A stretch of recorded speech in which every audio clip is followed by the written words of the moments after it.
ಪ್ರೀತಿಯ ವಿದ್ಯಾರ್ಥಿಗಳೇ, ನಾನು ಪ್ರಭುಸ್ವಾಮಿಯು, ಸಹಾಯಕ ಪ್ರಾಧ್ಯಾಪಕ, ಶ್ರೀ ಮದ್ದಾನೇಶ್ವರ ಸರ್ಕಾರಿ ಪ್ರಥಮ ದರ್ಜೆ ಕಾಲೇಜು, ಕಪ್ಪಹಳ್ಳಿ, ಗುಂಡ್ಲುಪೇಟೆ ತಾಲೂಕು, ಚಾಮರಾಜನಗರ ಜಿಲ್ಲೆ.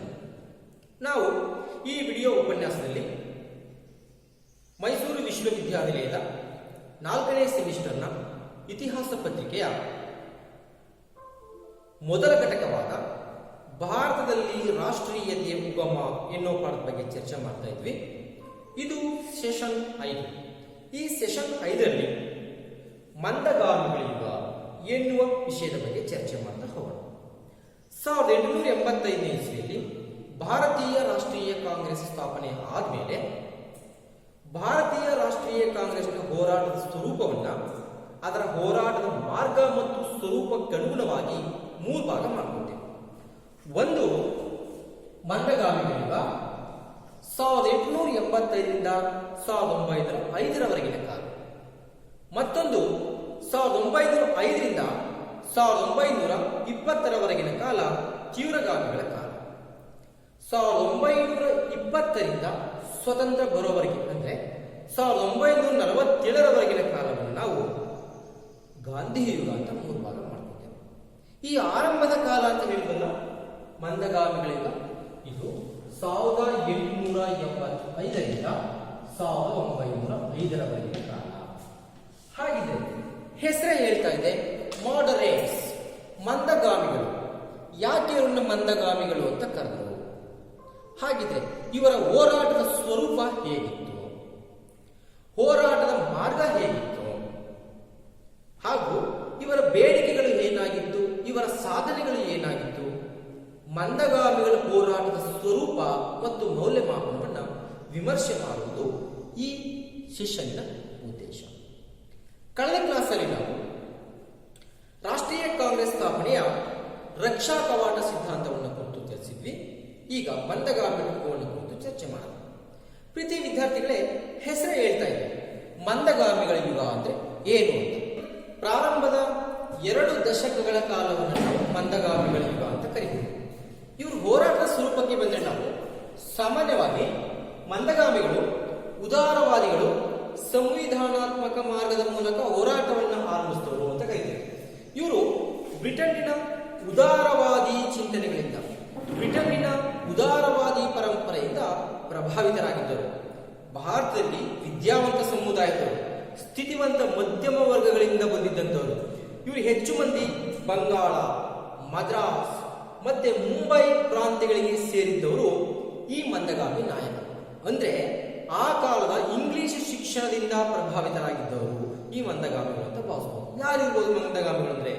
ಈಗಾಗಲೇ ನಾವು ತಿಳ್ಕೊಂಡಾಗೇನೆ SN ಬ್ಯಾನರ್ಜಿ, ಆನಂದ ಮೋಹನ ಬೋಸ್, WC ಬ್ಯಾನರ್ಜಿ, KT ತೆಲಾಂಗ್, ಹಾಗೇನೆ ದಾದಾಬಾಯಿ ನವರೋಜಿ, ಫಿರೋಜ್ ಶಾ ಮೆಹತಾ, ಬದ್ರುದ್ದೀನ್ ತಯ್ಯಬ್ಜಿ, ಗೋಪಾಲಕೃಷ್ಣ ಗೋಖಲೆ, ವೀರ ರಾಘವಾಚಾರ್ಯ, ಸುಬ್ರಹ್ಮಣ್ಯ ಅಯ್ಯರ್, ಇವರನ್ನು ನಾವು ಮಂದಗಾಮಿ ನಾಯಕರು ಅಂತ ಕರಿತೇವೆ. ಸಾಮಾನ್ಯವಾಗಿ ಈ ಮಂದಗಾಮಿ ನಾಯಕರುಗಳು ವಕೀಲರಾಗಿದ್ರು, ವೃತ್ತಿಯಿಂದ ಹೆಚ್ಚು ಪತ್ರಕರ್ತರಾಗಿದ್ದನ್ನು ನಾವು ಕಾಣ್ತೇವೆ. ಹೀಗಾಗಿ ಮಂದಗಾಮಿ ಹೋರಾಟದ ಕಾಲ ಅಂದ್ರೆ ಚರ್ಚೆಗಳ ಕಾಲ, ಮನವಿಗಳ ಕಾಲ, ಭಿನ್ನವತ್ತಳೆಗಳ ಕಾಲ, ಪ್ರಾರ್ಥನೆಯ ಕಾಲ ಅಂತ ಕೆಲವೊಂದಷ್ಟು ಇತಿಹಾಸಕಾರರು ಮಂದಗಾಮಿಗಳ ಹೋರಾಟದ ಸ್ವರೂಪದ ಬಗ್ಗೆ ಚರ್ಚೆ ಮಾಡ್ತಾ ಹೋಗ್ತಾರೆ. ಹಾಗಿದ್ರೆ ನಾವೀಗ ಮಂದಗಾಮಿಗಳ ಹೋರಾಟದ ಸ್ವರೂಪದ ಬಗ್ಗೆ ಚರ್ಚೆ ಮಾಡ್ತಾ ಹೋಗೋಣ. ನೋಡಿ, ಹೋರಾಟದ ಸ್ವರೂಪದ ಬಗ್ಗೆ ಚರ್ಚೆ ಮಾಡೋದಾದ್ರೆ ಮಂದಗಾಮಿಗಳು ಉದಾರವಾದ ಮತ್ತು ಸಂಯಮದ ಸಂಗಮ ಅಂತ ಕರೀತಾರೆ. ಸೊ ಸಂವಿಧಾನಾತ್ಮಕ ಹೋರಾಟದ ಕಾಲ, ಮಿತಗಾಮಿ ರಾಜಕೀಯದ ಕಾಲ ಎಂದು ಸಹ ಮಂದಗಾಮಿಗಳ ಕಾಲವನ್ನು ಕರೆದರು. ಇವರು ಮಂದಗಾಮಿಗಳ ಹೋರಾಟದ ಸ್ವರೂಪ ಹೇಗಿತ್ತು ಅಂದ್ರೆ, ಪ್ರಾರಂಭದಲ್ಲಿ ಇವರು ಭಾವಿಸಿದ್ದು ಹೇಗಿತ್ತು ಅಂತ ಹೇಳಿದ್ರೆ, ಭಾರತ ಸ್ವತಂತ್ರ ಗಳಿಸಲು ಇನ್ನೂ ಪಕ್ವವಾಗಿಲ್ಲ, ಹೀಗಾಗಿ ಬ್ರಿಟಿಷ್ ಪ್ರಭುತ್ವ ಭಾರತದಲ್ಲಿ ಮುಂದುವರಿಯಬೇಕೆನ್ನುವಂತಹ ಅಭಿಪ್ರಾಯವನ್ನು ಹೊಂದಿದ್ದರು. ಭಾರತದಲ್ಲಿ ಬ್ರಿಟಿಷರು ಭಾರತವನ್ನು ಬಿಟ್ಟು ಹೊರಟ್ರೆ ಭಾರತದಲ್ಲಿ ಬಹುಶಃ ಅರಾಜಕತೆ ಸೃಷ್ಟಿಯಾಗಬಹುದು ಎನ್ನುವ ಭಾವನೆಯನ್ನು ಹೊಂದಿದ್ದರು. ಬ್ರಿಟಿಷರ ಆಡಳಿತಾತ್ಮಕ ಸುಧಾರಣೆಗಳ ಬಗ್ಗೆ ನಂಬಿಕೆಯನ್ನು ಹೊಂದಿದ್ದರು. ಹೀಗಾಗಿ ಮಂದಗಾಮಿಗಳು ಬ್ರಿಟಿಷ್ ಪ್ರಭುತ್ವಕ್ಕೆ ಯಾವುದೇ ಪ್ರತಿಭಟನೆಯ ಮೂಲಕ ಅಭಿಪ್ರಾಯವನ್ನು ವ್ಯಕ್ತಪಡಿಸದೆ ಸ್ಥಾಪಿತ ಸಂವಿಧಾನಾತ್ಮಕ ತತ್ವಗಳ ಮೂಲಕ ಬ್ರಿಟಿಷ್ ಪ್ರಭುತ್ವವನ್ನ ಭಾರತೀಯರ ಬೇಡಿಕೆಗಳಿಗೆ ಸ್ಪಂದಿಸುವಂತಹ ಒಲವನ್ನ ಹೊಂದಿದ್ದವರು ಈ ಮಂದಗಾಮಿ ನಾಯಕರು. ಹೀಗಾಗಿ ಈ ಮಂದಗಾಮಿಗಳ ಕಾಲವನ್ನ ಸಂವಿಧಾನಾತ್ಮಕ ಚಳುವಳಿಯ ಕಾಲ ಅಂತ ಸಹ ಕರೀತಾರೆ. ಮಂದಗಾಮಿಗಳು ಬ್ರಿಟಿಷರ ನ್ಯಾಯ ಪ್ರಜ್ಞೆಯಲ್ಲಿ ವಿಶ್ವಾಸವನ್ನು ಹೊಂದಿದ್ದವರು. ಭಾರತದ ಹಿತದೃಷ್ಟಿಯಿಂದ ಬ್ರಿಟಿಷರ ಪ್ರಭುತ್ವ ಮುಂದುವರಿಯಬೇಕೆಂದು ಭಾವಿಸಿದ್ದವರು ಈ ಮಂದಗಾಮಿ ನಾಯಕರು. ಭಾರತೀಯರು ತಮ್ಮನ್ನ ಆಳಿಕೊಳ್ಳಲು ಇನ್ನೂ ಶಕ್ತರಾಗಿಲ್ಲ, ಈ ತಮ್ಮನ್ನ ಆಳಿಕೊಳ್ಳುವ ಸಾಮರ್ಥ್ಯವನ್ನ ವೃದ್ಧಿ ಮಾಡ್ಕೋಬೇಕು ಅಂತಂದ್ರೆ ಬ್ರಿಟಿಷ್ ಪ್ರಭುತ್ವ ನೆರವಾಗುತ್ತದೆ ಅಂತ ಭಾವಿಸಿದ್ದವರು ಈ ಮಂದಗಾಮಿ ನಾಯಕರು. ಹೀಗಾಗಿ 1898 ಇಸ್ವಿಯಲ್ಲಿ ಮದ್ರಾಸ್ ಅಧಿವೇಶನದಲ್ಲಿ ಆನಂದ ಮೋಹನ ಬೋಸ್ ಮಾತಾಡ್ತಾ ಹೇಳ್ತಾರೆ, ಭಾರತದ ವಿದ್ಯಾವಂತರು ಬ್ರಿಟನ್ನಿನ ಮಿತ್ರರು, ಶತ್ರುಗಳಲ್ಲ. ಅಂದ್ರೆ ಬ್ರಿಟಿಷ್ ಸರ್ಕಾರಕ್ಕೆ, ಭಾರತದಲ್ಲಿನ ಬ್ರಿಟಿಷ್ ಸರ್ಕಾರಕ್ಕೆ ಪೂರಕವಾಗಿಯೇ ನಡ್ಕೊಂಡು ಹೋಗ್ತಾರೆ ಎನ್ನುವ ಅಭಿಪ್ರಾಯವನ್ನು ವ್ಯಕ್ತಪಡಿಸಿದರು. ನವರೋಜಿ ಮಾತಾಡ್ತಾ ಹೇಳ್ತಾರೆ, ಬ್ರಿಟಿಷರು ಭಾರತದಲ್ಲಿ ನಿರ್ಗಮಿಸಿದ್ರೆ ಅದು ನಮ್ಮ ದುರ್ದಿನ, ವಿನಾಶದ ದಿನ ಅಂತ ಭಾವಿಸಿದರು. ಬ್ರಿಟಿಷರ ಆಡಳಿತ ಮುಂತೆಗೊಂಡ್ರೆ ಭಾರತದಲ್ಲಿ ಅರಾಜಕತೆ ಮರುಕಳಿಸುತ್ತದೆ ಅಂತ ಭಾವಿಸಿದ್ದವರು ಇದೇ ಮಂದಗಾಮಿ ನಾಯಕರು. ಬ್ರಿಟಿಷರ ಆಡಳಿತ ಸದ್ಯ ಪ್ರಾಚೀನ ಕಾಲಕ್ಕೆ ಹೋಲಿಸಿಕೊಂಡ್ರೆ ಶಾಂತಿ ಮತ್ತು ಸ್ಥಿರತೆಯ ಸಂಕೇತ ಅಂತ ಭಾವಿಸಿದ್ರು ಈ ಮಂದಗಾಮಿ ನಾಯಕರು. ಇನ್ನೂ ಬಹಳ ಕಾಲದವರೆಗೆ ಬ್ರಿಟಿಷ್ ಪ್ರಭುತ್ವಕ್ಕೆ ಪರ್ಯಾಯ ಸಾಧ್ಯವಾಗದು. ಹೀಗಾಗಿ ಬ್ರಿಟಿಷ್ ಪ್ರಭುತ್ವಕ್ಕೆ ನಿಷ್ಠಪಡಿಸುವ ಅವಕಾಶ ಸಿಕ್ಕಿದಾಗಲೆಲ್ಲ ಇದೇ ಮಂದಗಾಮಿ ನಾಯಕರು ಅವಕಾಶವನ್ನು ಬಳಸಿಕೊಂಡು ನಿಷ್ಠೆಯನ್ನು ವ್ಯಕ್ತಪಡಿಸಿದ್ರು. ಹಾಗೆ ಬ್ರಿಟಿಷರಿಂದ ಖಚಿತ ನ್ಯಾಯದ ಭರವಸೆಯನ್ನು ಹೊಂದಿದ್ದವರು ಇದೇ ಮಂದಗಾಮಿ ನಾಯಕರು. ಭಾರತೀಯರಿಗೆ ಕೆಲವು ಸಮಸ್ಯೆಗಳು ಎದುರಾಗಿದ್ರೆ ಅದಕ್ಕೆ ಬ್ರಿಟಿಷ್ ಅಧಿಕಾರಶಾಹಿಯೇ ಕಾರಣವೇ ಹೊರತು ಮತ್ತು ಬ್ರಿಟನ್ನಿನ ಜನತೆ ಮತ್ತು ಅಲ್ಲಿಯ ಸಂಸತ್ತಿನ ಮುಂದೆ ನಾವು ಮಂಡಿಸಲು ವಿಫಲರಾಗಿರುವುದು ಕಾರಣ ಅಂತ ಹೇಳಿದರು. ಬ್ರಿಟಿಷರ ಆಡಳಿತದ ಬಗ್ಗೆ ಮಾತಾಡ್ತಾ ಬ್ರಿಟಿಷರ ಆಡಳಿತವನ್ನು ದುರ್ಬಲಗೊಳಿಸುವ ಯಾವುದೇ ಪ್ರಯತ್ನವನ್ನ ಈ ಮಂದಗಾಮಿ ನಾಯಕರು ಮಾಡಿಲ್ಲ. ಬ್ರಿಟಿಷ್ ಅಧಿಕಾರಶಾಹಿಯ ದೋಷವನ್ನ ಟೀಕಿಸಿ ಅದರ ಕಾಠಿಣ್ಯತೆಯನ್ನ ಕಡಿಮೆ ಮಾಡಲು ಪ್ರಯತ್ನ ಮಾಡಿದ್ರು ಅಷ್ಟೇ. ಬ್ರಿಟಿಷರಿಂದ ನಡೀತಾ ಇದ್ದಂತಹ ಅವ್ಯಾಹತವಾದ ಸಂಪತ್ತಿನ ಲೂಟಿಯನ್ನ ತಡೆಯೋದಕ್ಕೋಸ್ಕರ, ಆಡಳಿತಾತ್ಮಕ ರಿಯಾಯಿತಿಯನ್ನ ಪಡೆಯೋದಕ್ಕೋಸ್ಕರ ಸಂವಿಧಾನಾತ್ಮಕ ರೀತಿಯಲ್ಲಿ ಅಂದ್ರೆ ಸಾತ್ವಿಕ ಕಾನೂನು ವ್ಯವಸ್ಥೆಯ ಮಿತಿಯೊಳಗೆ ಹೋರಾಟವನ್ನು ನಡೆಸುವ ಉದ್ದೇಶವನ್ನ ಇದೇ ಮಂದಗಾಮಿ ನಾಯಕರು ಹೊಂದಿದ್ರು. ಅಂದ್ರೆ ಈ ಮಂದಗಾಮಿ ನಾಯಕರ ಹೋರಾಟದ ಸ್ವರೂಪ ಹೇಗಿತ್ತು ಅಂತ ಹೇಳಿದ್ರೆ, ಕಾಂಗ್ರೆಸ್ ಅಧಿವೇಶನಗಳಲ್ಲಿ ಚರ್ಚಿಸುವುದು, ಭಾರತದ ಎಲ್ಲಾ ರಾಜಕೀಯ ಸಮಸ್ಯೆಗಳನ್ನ, ಸಾಮಾಜಿಕ ಆರ್ಥಿಕ ಸಮಸ್ಯೆಗಳನ್ನ ಚರ್ಚಿಸತಕ್ಕಂಥದ್ದು ಮತ್ತು ಇದೇ ಕಾಂಗ್ರೆಸ್ ಅಧಿವೇಶನಗಳಲ್ಲಿ ನಿರ್ಣಯಗಳನ್ನ ಅಂಗೀಕರಿಸತಕ್ಕಂಥದ್ದು. ಆ ನಿರ್ಣಯಗಳನ್ನ ಭಿನ್ನಮತಗಳ ಮೂಲಕ ತಮ್ಮ ಮನವಿಗಳನ್ನ ಈಡೇರಿಸೋದಕ್ಕೋಸ್ಕರ ಪ್ರಾರ್ಥನೆಗಳ ಮೂಲಕ ಮತ್ತೆ ಸಂಯಮದ ಭಾಷೆಯ ಮೂಲಕ ಮನವಿಗಳನ್ನು ಸಿದ್ಧಪಡಿಸಿ ಬ್ರಿಟಿಷ್ ಸರ್ಕಾರಕ್ಕೆ ಸಲ್ಲಿಸುವುದು ಈ ಮಂದಗಾಮಿ ನಾಯಕರ ಹೋರಾಟದ ಸ್ವರೂಪ ಆಗಿತ್ತು. ಹಾಗಿದ್ರೆ ಈ ಮಂದಗಾಮಿ ನಾಯಕರು ಸಂವಿಧಾನಾತ್ಮಕ ಹೋರಾಟದ ಮೂಲಕ, ಏಕೆಂದ್ರೆ ಕಾಲ ಬದಲಾದ 1885ರಿಂದ 1947 ವೇಳೆಗೆ ಕಾಲ ಬದಲಾದ ಹಾಗೆಯೇ ಬೇಡಿಕೆಗಳ ಸ್ವರೂಪವು ಬದಲಾಯಿತು. 1885ರಿಂದ 1905ರವರೆಗಿನ ಮಂದಗಾಮಿಗಳ ಬೇಡಿಕೆ ಏನಾಗಿತ್ತು ಅದನ್ನು ವಿಶ್ಲೇಷಣೆ ಮಾಡ್ತಾ ಹೋದ್ರೆ 1885 ವೇಳೆಗೆ ಮಂದಗಾಮಿಗಳು ರಾಜಕೀಯ ಕ್ಷೇತ್ರದಲ್ಲಿ ಕೋರಿದಂತಹ ಬೇಡಿಕೆಗಳು ಯಾವುವು ಅನ್ನೋದನ್ನ ಚರ್ಚೆ ಮಾಡ್ತಾ ಹೋಗೋಣ. ಮೊದಲನೇದಾಗಿ ಶಾಸನ ಸಭೆಗಳ ವಿಸ್ತರಣೆ, ಅಂದ್ರೆ ಇಡೀ ಭಾರತದಾದ್ಯಂತ ಇರುವಂತಹ ಕೇಂದ್ರ ಶಾಸನ ಸಭೆಯನ್ನು ವಿಸ್ತರಣೆ ಮಾಡ್ತಕ್ಕಂಥದ್ದು ಮತ್ತೆ ಅಲ್ಲಿಗೆ ಹೆಚ್ಚಿನ ಭಾರತೀಯರ ಪ್ರಾತಿನಿಧ್ಯಕ್ಕೆ ಅವಕಾಶ ಕಲ್ಪಿಸಿಕೊಳ್ಬೇಕು ಅಂತ ಮಂದಗಾಮಿಗಳು ಬೇಡಿಕೆಯನ್ನು ಸರ್ಕಾರದ ಮುಂದೆ ಮನವಿಗಳ ರೂಪದಲ್ಲಿ ಇಟ್ಟಿದ್ರು. ಮತ್ತೆ ಕೇಂದ್ರ ಮತ್ತು ಪ್ರಾಂತ್ಯ ಶಾಸನ ಸಭೆಗಳ ವಿಸ್ತರಣೆಗೆ ಅವಕಾಶವನ್ನು ಕೋರಿದ್ರು.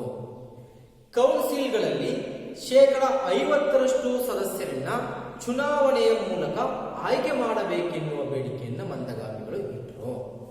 ಹಾಗೆ ವೈಸ್ರಾಯ್ ಕಾರ್ಯಕಾರಿ ಸಮಿತಿಗೆ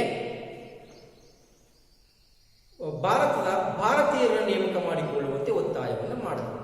ಯಾಕೆ ಅಂತ ಹೇಳಿದ್ರೆ ವೈಸ್ರಾಯ್ ಬ್ರಿಟನ್ನಿನ ಪರವಾಗಿ ಭಾರತದಲ್ಲಿ ಭಾರತ ಮತ್ತು ಬ್ರಿಟನ್ನಿನ ನಡುವೆ ಕೊಂಡಿಯಾಗಿ ಕೆಲಸ ಮಾಡ್ತಾ ಇದ್ದಂತಹ ವ್ಯಕ್ತಿ. ಹೀಗಾಗಿ ಭಾರತದ ಬೇಡಿಕೆಗಳನ್ನ, ಭಾರತದ ಸಮಸ್ಯೆಗಳನ್ನ ಚರ್ಚಿಸುವಂತಹ ವೈಸ್ರಾಯ್ ಕಾರ್ಯಕಾರಿ ಸಮಿತಿಯಲ್ಲಿ ಭಾರತೀಯರೇ ಇಲ್ಲದೆ ಇರುವುದು ಮಂದಗಾಮಿಗಳ ಆಕ್ರೋಶಕ್ಕೆ ಕಾರಣ ಆಗಿತ್ತು. ಹೀಗಾಗಿ ವೈಸ್ರಾಯ್ ಕಾರ್ಯಕಾರಿ ಸಮಿತಿಯಲ್ಲಿ ಭಾರತೀಯರನ್ನ ನೇಮಕ ಮಾಡಿಕೊಳ್ಬೇಕು ಅನ್ನೋದು ಮಂದಗಾಮಿಗಳ ಒಂದು ಪ್ರಮುಖ ರಾಜಕೀಯ ಬೇಡಿಕೆ ಆಗಿತ್ತು. ಹಾಗೆಯೇ ಮದ್ರಾಸ್ ಮತ್ತು ಬೊಂಬಾಯಿ ಪ್ರಾಂತ್ಯಗಳು ಅಂದಿನ ಪ್ರೆಸಿಡೆನ್ಸೀಸ್ ಆಗಿದ್ದು, ಈ ಪ್ರೆಸಿಡೆನ್ಸ್ಗಳಿಗೆ ತಲಾ ಒಬ್ಬರು ಭಾರತೀಯರನ್ನು, ಅಂದ್ರೆ ಗವರ್ನರ್ ಜನರಲ್ನ ಕಾರ್ಯಕಾರಿ ಸಮಿತಿಗೆ ಹೇಗೆ ವೈಸ್ರಾಯ ಕಾರ್ಯಕಾರಿ ಸಮಿತಿಗೆ ಭಾರತೀಯರನ್ನು ನೇಮಕ ಮಾಡ್ಕೋಬೇಕು ಅಂತ ಬೇಡಿಕೆ ನೀಡಿರೋ, ಗವರ್ನರ್ ಜನರಲ್ನ ಕಾರ್ಯಕಾರಿ ಸಮಿತಿಗೆ ಮದ್ರಾಸ್ ಮತ್ತು ಬೊಂಬಾಯಿ ಪ್ರಾಂತ್ಯದಲ್ಲಿ ತಲಾ ಒಬ್ಬರು ಭಾರತೀಯರನ್ನು ನೇಮಕ ಮಾಡಿಕೊಳ್ಳಬೇಕೆಂಬುದು ಇದೇ ಮಂದಗಾಮಿಗಳ ಬೇಡಿಕೆ ಆಗಿತ್ತು. ಹಾಗೆಯೇ ಸರ್ಕಾರದ ವಿರುದ್ಧ ಸರ್ಕಾರ ತಪ್ಪು ಮಾಡಿದಾಗ ಇಂಗ್ಲೆಂಡಿನ ಹೌಸ್ ಆಫ್ ಕಾಮನ್ಸ್ಗೆ ಭಾರತೀಯರು ದೂರು ಸಲ್ಲಿಸುವ ಅವಕಾಶವನ್ನೂ ನೀಡಬೇಕೆನ್ನುವುದು ಇದೇ ಮಂದಗಾಮಿಗಳ ಬೇಡಿಕೆ ಆಗಿತ್ತು.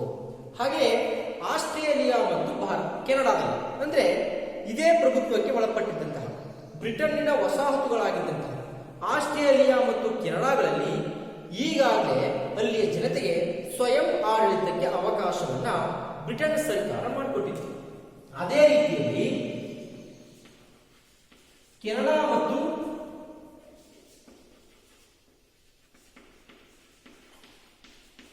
ಆಸ್ಟ್ರೇಲಿಯಾಕ್ಕೆ ಸ್ವಯಂ ಆಡಳಿತಕ್ಕೆ ಒತ್ತಾಯವನ್ನು ಮಾಡಿತು.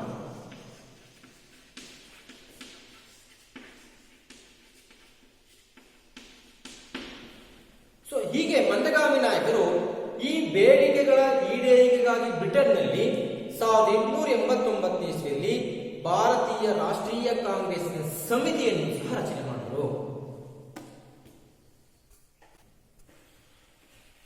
ಈ ರಾಷ್ಟ್ರೀಯ ಕಾಂಗ್ರೆಸ್ನ ಸಮಿತಿ ಲಂಡನ್ನಿನಲ್ಲಿ ಇಂಡಿಯಾ ಎಂಬ ನಿಯತಕಾಲಿಕೆಯನ್ನು ಪ್ರಕಟಿಸಿತು. ಈಗಾಗಲೇ ನಮಗೆ ತಿಳಿದಿರೋ ಹಾಗೇನೆ ಉನ್ನತ ಹುದ್ದೆಗಳಲ್ಲಿ, ಅಂದ್ರೆ ಭಾರತದ ಆಡಳಿತಾತ್ಮಕ ಹುದ್ದೆಗಳಿಗೆ ಭಾರತೀಯರ ನೇಮಕ ಕಡಿಮೆಯಾಗಿದೆ. ಕೆಲವೊಂದಷ್ಟು ಹುದ್ದೆಗಳು ಕೆಳಮಟ್ಟದ ಹುದ್ದೆಗಳಿಗೆ ಮಾತ್ರ ಭಾರತೀಯರನ್ನು ನೇಮಕ ಮಾಡ್ಕೊತಾ ಇದೆ. ಹೀಗಾಗಿ ಆಡಳಿತದಲ್ಲಿ ಭಾರತೀಕರಣಕ್ಕೆ ಒತ್ತಾಯವನ್ನು ಮಾಡಿದ್ರು. ಅಂದ್ರೆ ಉನ್ನತ ಹುದ್ದೆಗಳಿಗೆ ಭಾರತೀಯರನ್ನ ನೇಮಕ ಮಾಡಿಕೊಳ್ಳುವಂತೆ ಇದೇ ಮಂದಗಾಮಿ ನಾಯಕರು ಒತ್ತಾಯವನ್ನು ಮಾಡಿದರು. ಹಾಗೆಯೇ ಈ ಉನ್ನತ ಹುದ್ದೆಗಳಿಗೆ ಭಾರತೀಯರ ನೇಮಕ ಮಾಡ್ಕೋಬೇಕು ಅಂದ್ರೆ ICS ಪರೀಕ್ಷೆಯಲ್ಲಿ ಉತ್ತೀರ್ಣರಾಗಬೇಕು. ಆದರೆ ನಾವು ಈಗಾಗಲೇ ತಿಳಿದಿರೋ ಹಾಗೆ ಲಾರ್ಡ್ ಲಿಟ್ಟನ್ನ ಒಂದು ಕ್ರಮದಿಂದ ಪ್ರತಿಗಾಮಿ ಆಡಳಿತದ ಫಲವಾಗಿ ICS ಪರೀಕ್ಷೆಯ ವಯೋಮಿತಿಯನ್ನ 21ನೇ ಇಸ್ವಿಯಿಂದ 19ಕ್ಕೆ ಇಳಿಸಿದ್ರು.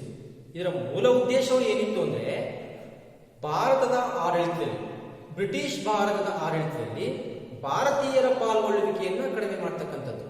ಹೀಗಾಗಿ ಮಂದಗಾಮಿಗಳು ಏನ್ ಮಾಡಿದ್ರು, ಭಾರತದ ಆಡಳಿತದಲ್ಲಿ ಭಾರತೀಯರೇ ಪಾಲ್ಗೊಳ್ಳುವಂತೆ ಮಾಡೋದಕ್ಕೋಸ್ಕರ ICS ಪರೀಕ್ಷೆಯ ವಯೋಮಿತಿಯನ್ನ 21ಕ್ಕೆ ಏರಿಸುವಂತೆ ಒತ್ತಾಯವನ್ನು ಮಾಡಿದರು. ಹಾಗೆಯೇ ಇಂಗ್ಲೆಂಡ್ ಮತ್ತು ಭಾರತದಲ್ಲಿ ICS ಪರೀಕ್ಷೆಯನ್ನ ಏಕಕಾಲದಲ್ಲಿ ನಡೆಸಬೇಕು ಅನ್ನೋ ಒತ್ತಾಯವನ್ನು ಮಂದಗಾಮಿ ನಾಯಕರು ಬ್ರಿಟಿಷ್ ಸರ್ಕಾರಕ್ಕೆ ಮನವಿಯ ರೂಪದಲ್ಲಿ ಸಲ್ಲಿಸಿದರು. ಹಾಗೆಯೇ ಹೆಚ್ಚುತ್ತಿರುವಂತಹ ಭಾರತದಲ್ಲಿನ ಬ್ರಿಟಿಷರ ಆಡಳಿತದ ವೆಚ್ಚವನ್ನು ತಗ್ಗಿಸುವ ಪ್ರಯತ್ನವನ್ನು ಮಾಡಬೇಕು ಅಂತ ಹೇಳಿದರು. ಯಾಕೆ ಇದು ಸಾಧ್ಯ ಆಗಿದ್ದು? ಅತಿ ಹೆಚ್ಚು ಪ್ರಮಾಣದಲ್ಲಿ ಭಾರತದಲ್ಲಿನ ಬ್ರಿಟಿಷ್ ಆಡಳಿತಕ್ಕೆ ಬ್ರಿಟನ್ನಿನಿಂದ ಬರ್ತಾ ಇದ್ದಂತಹ ICS ಅಧಿಕಾರಿಗಳು ಮತ್ತು ಇತರೆ ಸಣ್ಣ ಪುಟ್ಟ ಕೆಲಸಗಳಿಗೂ ಸಹ ಬ್ರಿಟನ್ ಸರ್ಕಾರ ನೇಮಕ ಮಾಡ್ಕೊತಾ ಇತ್ತು. ಹೀಗಾಗಿ ಆಡಳಿತ ವೆಚ್ಚವನ್ನು ತಗ್ಗಿಸಬೇಕು ಅನ್ನೋದು ಸಹ ಮಂದಗಾಮಿಗಳ ಬೇಡಿಕೆ ಆಗಿದೆ. ಹಾಗೆ ಲಂಡನ್ನಲ್ಲಿನ ಇಂಡಿಯಾ ಕೌನ್ಸಿಲ್ ಅನ್ನ ರದ್ದು ಮಾಡಬೇಕು ಎನ್ನುವುದು ಸಹ ಮಂದಗಾಮಿಗಳ ಬೇಡಿಕೆ ಆಗಿತ್ತು. ಹಾಗೆಯೇ ಭಾರತದ ನೆರೆಹೊರೆಯ ರಾಷ್ಟ್ರಗಳ ವಿರುದ್ಧ ಬ್ರಿಟನ್ ಸರ್ಕಾರ, ಭಾರತದಲ್ಲಿನ ಬ್ರಿಟನ್ ಸರ್ಕಾರ ಅನುಸರಿಸುತ್ತಾ ಇದ್ದಂತಹ ಆಕ್ರಮಣಕಾರಿ ವಿದೇಶಾಂಗ ನೀತಿಯನ್ನು ಸಹ ಕೈ ಬಿಡುವಂತೆ ಮಂದಗಾಮಿ ನಾಯಕರು ಮನವಿಯನ್ನು ಮಾಡಿದ್ರು. ಹಾಗೆಯೇ ನ್ಯಾಯಾಂಗದಿಂದ ಕಾರ್ಯಾಂಗವನ್ನು ಬೇರ್ಪಡಿಸುವಂತೆ ಮಂದಗಾಮಿ ನಾಯಕರು ಮನವಿಯನ್ನು ಮಾಡಿದ್ರು. ಹೀಗೆ ಮಂದಗಾಮಿ ನಾಯಕರು ರಾಜಕೀಯ ಪಕ್ಷವೊಂದರ ಮೂಲಕ ರಾಜಕೀಯ ಬೇಡಿಕೆಗಳಿಗಾಗಿ ಬ್ರಿಟಿಷ್ ಸರ್ಕಾರಕ್ಕೆ ಮನವಿಯನ್ನು ಸಲ್ಲಿಸುವುದು ಸಹಜವಾಗಿ ಇತ್ತು. ಹಾಗಿದ್ರೆ ರಾಜಕೀಯ ಬೇಡಿಕೆಗಳಷ್ಟಿಗೆ ಮನವಿಯನ್ನು ಸಲ್ಲಿಸಿದ್ರ? ಹಾಗೇನೂ ಇಲ್ಲ. ಕೆಲವೊಂದಷ್ಟು ನಾಗರಿಕ ಬೇಡಿಕೆಗಳನ್ನು ಸಹ ಮಂದಗಾಮಿ ನಾಯಕರು ಬ್ರಿಟಿಷ್ ಸರ್ಕಾರಕ್ಕೆ ಮನವಿಯ ರೂಪದಲ್ಲಿ ಸಲ್ಲಿಸಿದರು. ಏನು? ಒಬ್ಬ ನಾಗರಿಕನಿಗೆ ವಾಕ್ ಸ್ವಾತಂತ್ರ್ಯ ಅಂದ್ರೆ ಬ್ರಿಟಿಷ್ ಸರ್ಕಾರದ ಆಡಳಿತಾತ್ಮಕ ಕ್ರಮಗಳನ್ನ ಟೀಕೆ ಮಾಡಿದ್ರೆ ವಾಕ್ ಸ್ವಾತಂತ್ರ್ಯವನ್ನ ನಿರ್ಬಂಧಿಸುವ ರೂಪದಲ್ಲಿ ಹೆಜ್ಜೆಯನ್ನು ಇಡ್ತಾ ಇತ್ತು. ಪತ್ರಿಕೆಗಳು ಬ್ರಿಟಿಷ್ ಸರ್ಕಾರದ ಆಡಳಿತವನ್ನು ಟೀಕಿಸಿ ಬಂದರೆ ಪತ್ರಿಕೆಗಳ ಸ್ವಾತಂತ್ರ್ಯವನ್ನ ನಿರ್ಬಂಧಿಸುವಂತೆ ಮಾಡ್ತಾ ಇತ್ತು. ಹೀಗಾಗಿ ಪತ್ರಿಕಾ ಸ್ವಾತಂತ್ರ್ಯವನ್ನ ನಿರ್ಬಂಧಿಸದೇ ಇರುವ ರೀತಿಯಲ್ಲಿ ಪತ್ರಿಕಾ ಸ್ವಾತಂತ್ರ್ಯದ ನಿರ್ಬಂಧದ ವಿರುದ್ಧ ಮಂದಗಾಮಿಗಳು ಬ್ರಿಟಿಷ್ ಸರ್ಕಾರಕ್ಕೆ ಮನವಿಯನ್ನು ಸಲ್ಲಿಸ್ತಾ ಇದ್ರು. ಹಾಗೆ 1883ನೇ ಇಸ್ವಿಯಲ್ಲಿ ಎಸ್.ಎನ್. ಬ್ಯಾನರ್ಜಿಯವರು ಪತ್ರಿಕಾ ಧರ್ಮವನ್ನು ಪಾಲಿಸಿದ್ದಕ್ಕೆ 2 ತಿಂಗಳ ಶಿಕ್ಷೆಯನ್ನು ಸಹ ಅನುಭವಿಸಿದ್ರು. ಅಂದ್ರೆ ಇದು ಬ್ರಿಟಿಷ್ ಸರ್ಕಾರದ ನಾಗರಿಕ ಹಕ್ಕುಗಳ ವಿರೋಧಿ ಮನೋಭಾವನೆ ಇದು ನಮಗೆ ತೋರಿಸಿಕೊಡುತ್ತೆ.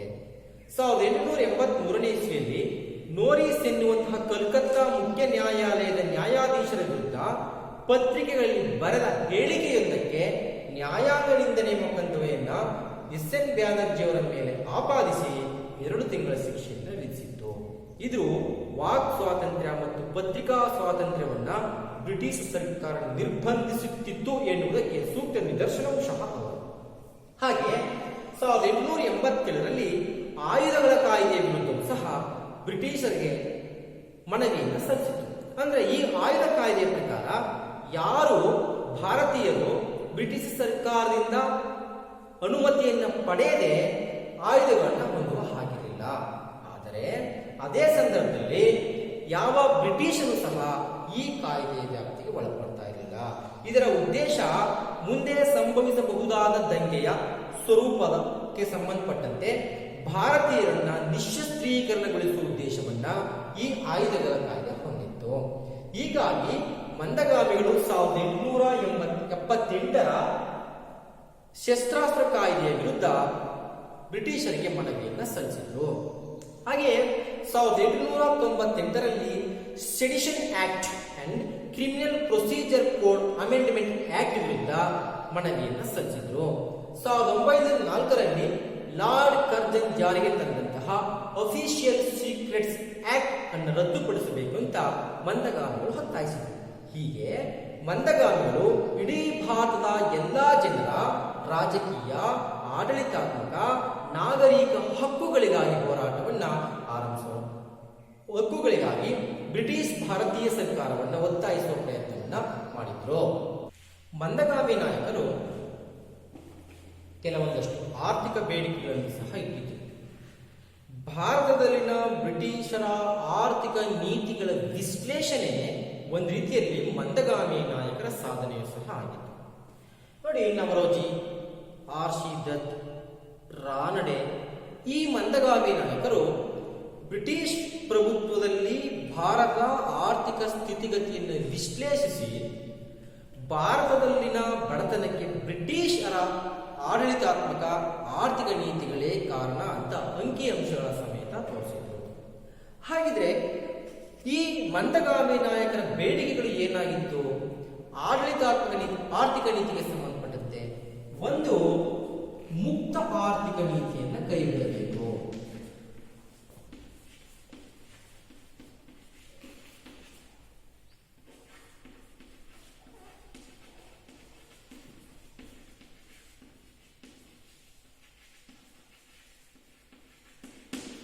ಯಾಕೆ? ಮುಕ್ತ ಆರ್ಥಿಕ ನೀತಿಯಿಂದ ಆಗ್ತಾ ಇದ್ದ ಪರಿಣಾಮ ಏನು ಅಂದ್ರೆ, ಭಾರತವನ್ನ ಬ್ರಿಟಿಷರು ಕಚ್ಚಾ ಸರಕುಗಳನ್ನು ಸರಬರಾಜು ಮಾಡುವ ಒಂದು ರಾಷ್ಟ್ರ ಅಂತ ಭಾವಿಸಿದರು.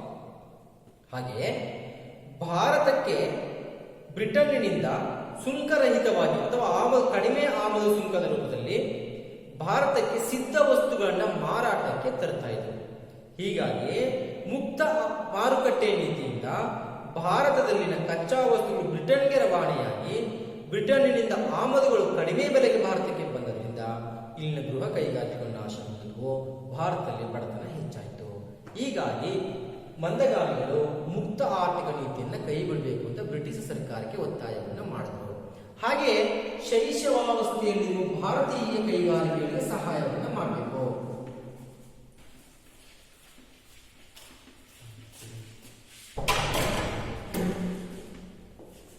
ಏಕೆ ಅಂತಂದ್ರೆ ಈಗಾಗಲೇ ಭಾರತದಲ್ಲಿ ಗೃಹ ಕೈಗಾರಿಕೆಗಳು ಅವನತಿ ಹೊಂದಿವೆ. ಈಗಿರುವಂತಹ ಕೆಲವೊಂದಷ್ಟು ಕೈಗಾರಿಕೆಗಳು ಬ್ರಿಟಿಷರ ಮುಕ್ತ ಆರ್ಥಿಕತೆ ನೀತಿಯಿಂದ ಅವನತಿಯನ್ನು ಹೊಂದುತ್ತಾ ಇವೆ. ಹೀಗಾಗಿ ಭಾರತೀಯರೇ ಆರಂಭಿಸಿದಂತಹ ಕೆಲವೊಂದಷ್ಟು ಕೈಗಾರಿಕೆಗಳಿಗೆ ಬ್ರಿಟಿಷರು ಆರ್ಥಿಕ ಸಹಾಯವನ್ನು ಮಾಡಬೇಕು ಎನ್ನುವುದು ಸಹ ಭಾರತೀಯರ ಮಂದಗಾಮಿ ನಾಯಕರ ಬೇಡಿಕೆ ಆಗಿತ್ತು. ನೆಕ್ಸ್ಟ್, ಭೂ ಕಂದಾಯವನ್ನು ಗಣನೀಯವಾಗಿ ಕಡಿಮೆ ಮಾಡಬೇಕು.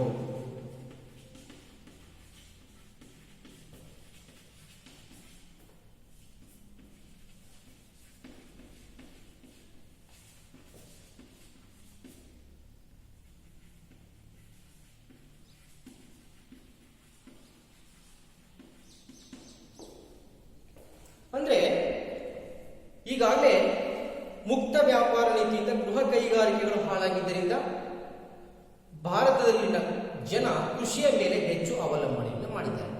ಬ್ರಿಟಿಷ್ ಸರ್ಕಾರ ತನ್ನ ಅತಿ ಹೆಚ್ಚಿನ ಆದಾಯದ ಆಕಾಂಕ್ಷೆಯಿಂದ ಭೂ ಕಂದಾಯದ ಮೇಲೆ ಹೆಚ್ಚಿನ ತೆರಿಗೆಯ ಹೊರೆಯನ್ನು ವಿಧಿಸಿದೆ. ತೆರಿಗೆಯನ್ನು ಪಾವತಿಸಲಾರಂತಹ ಜನ ಏನ್ ಮಾಡ್ತಾ ಇದ್ದಾರೆ, ಲೇವಾದೇವಿಗಾರರಿಂದ ಅತಿ ಹೆಚ್ಚಿನ ಬಡ್ಡಿ ದರಕ್ಕೆ ಲೇವಾದೇವಿಯನ್ನು ಪಡೆದು ಕಂದಾಯವನ್ನು ಬ್ರಿಟಿಷ್ ಸರ್ಕಾರಕ್ಕೆ ಪಾವತಿಸ್ತಾ ಇದ್ದಾರೆ. ಇದರಿಂದ ಏನಾಯ್ತು, ಭಾರತದಲ್ಲಿ ಗ್ರಾಮೀಣ ಸಾಲದ ಹೊರೆ ಜಾಸ್ತಿ ಆಗ್ತಾ ಇದೆ. ಗ್ರಾಮೀಣ ಸಾಲದ ಹೊರೆಯಿಂದ ಬಡತನ ಹೆಚ್ಚಿ ಜನ ಕೃಷಿಯನ್ನ ಬಿಟ್ಟು ವಲಸೆ ಹೋಗುವ ಸನ್ನಿವೇಶ ನಿರ್ಮಾಣ ಆಗಿತ್ತು. ಹೀಗಾಗಿ ಭಾರತದಲ್ಲಿ ಬಡತನಕ್ಕೆ ಭಾರತೀಯರ ವಲಸೆಗೆ ಕಾರಣವಾಗಿರುವಂತಹ ಭೂ ಕಂದಾಯವನ್ನ ಗಣನೀಯ ಪ್ರಮಾಣದಲ್ಲಿ ಕಡಿಮೆ ಮಾಡಬೇಕು ಅನ್ನೋದು ಸಹ ಯಾವುದೋ ಮಂದಗಾಮಿ ನಾಯಕರ ಬೇಡಿಕೆ ಆಗಿತ್ತು. ಮತ್ತೆ ತಕ್ಷಣವೇ ಸಂಪತ್ತಿನ ಸೋರಿಕೆಯನ್ನು ತಡೆಯಬೇಕು.